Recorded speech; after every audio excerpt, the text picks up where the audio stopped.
We do want to go over now to the medical center. Yeah, our Daniela Hurtado is out there. Daniela, we saw you dancing, trying to stay warm out there. I thought nobody saw that. Hey ladies, good morning. I'm smiling, one, because it's a beautiful day in Houston, Texas today. Snow, and you know, it's just great to see the joy on people's faces. We just saw some of the workers here at Bentop Hospital out here taking in the weather, looking at the snow, something that doesn't happen here in our city. But let's talk a little bit about the importance of the medical center. Of course, it's the hub of where our emergency services and personnel come into our area in order to bring patients. The good news is that we haven't seen a lot of movement here, at least at Bentop. We have been at the medical center for a little while. I've been calling HFD personnel there, at Magnolia Fire Department, at Cy-Fair Fire, several different fire departments across our area. The good news they tell us is that they have been working in conjunction with TxDOT. The roads that they're using for emergency response have been getting cleared for them, enough for them to get to their responses, to get to the Texas Medical Center. So they tell me today has been business as usual because they were prepared. That is the biggest thing here. The readiness, the preparedness of all of these fire agencies, of all of these emergency services across our area. They were ready for today. They tell me they overstaffed, and this isn't only just the Houston Fire Department. Again, several other fire departments across our area telling me that they had overstaffing in order to be ready for this, called in personnel before their shifts to assure that they were in place, ready to go, ready for anything. Something that some of the folks have been telling me they are concerned about is what things could look like potentially tonight when things have melted a bit, the snow has melted a bit, and what the roads will look like once it ices over. So they're ready for that. Again, they're very prepared, as all the conversations I've been having this morning with all the different fire personnel is that they're ready.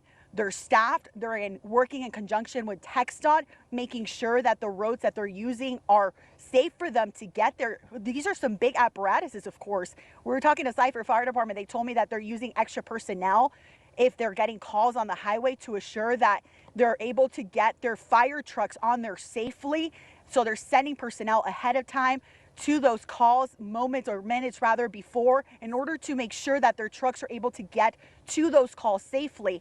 We talked to Magnolia Fire Department, and out there they're telling me that they're working in conjunction with their county commissioners in order to assure that their trucks are able to leave the fire departments. Of course, that's a big part here too, right? In order for them to leave the driveways of the fire stations, they're having to sand those stations.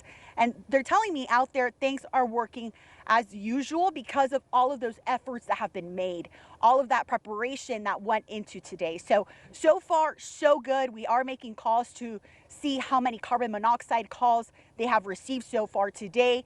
So far, very minimal. We're being told that because they haven't seen a lot of power outages, they haven't received a lot of those carbon monoxide calls. So things are shaping up so far this morning relatively well. We're going to continue making those conversations with these fire departments and keep you posted as the day goes on. But so far so good here at the medical center. Again, there are pathways for these ambulances to get here, emergency personnel to get here.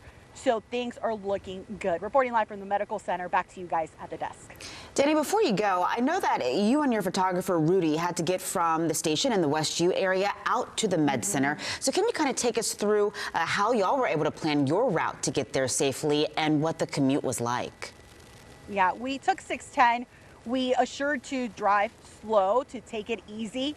And actually, while we were on 610, we saw plows, we saw workers plowing portions of 610. So that worked to our advantage, but we're taking it slow. There aren't a lot of people on the road as far as the route that we took, which again was 610 into the medical center on Main Street. So that was a great thing. There are some people walking around this area, taking in the weather, some crossing the roads, which actually photographer Rudy Montano was talking about that. He's like, man, people are just crossing the streets like crazy. They're not thinking of what if my car doesn't brake and you're trying to cross the road. So thankfully though, again, those plows were on 610 clearing those roads.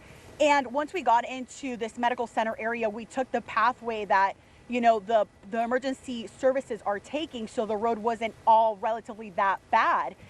Here, of course, you're seeing some of the slush by the emergency area that we're at outside of Bentop.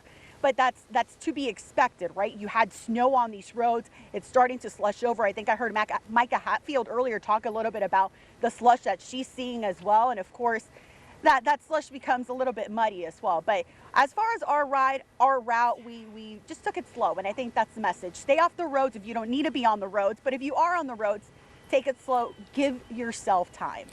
Yeah, exactly, Daniela. Just because you see those snow plows out there doesn't mean it's time for you to head back out there. Thank you. Appreciate your reporting, Daniela.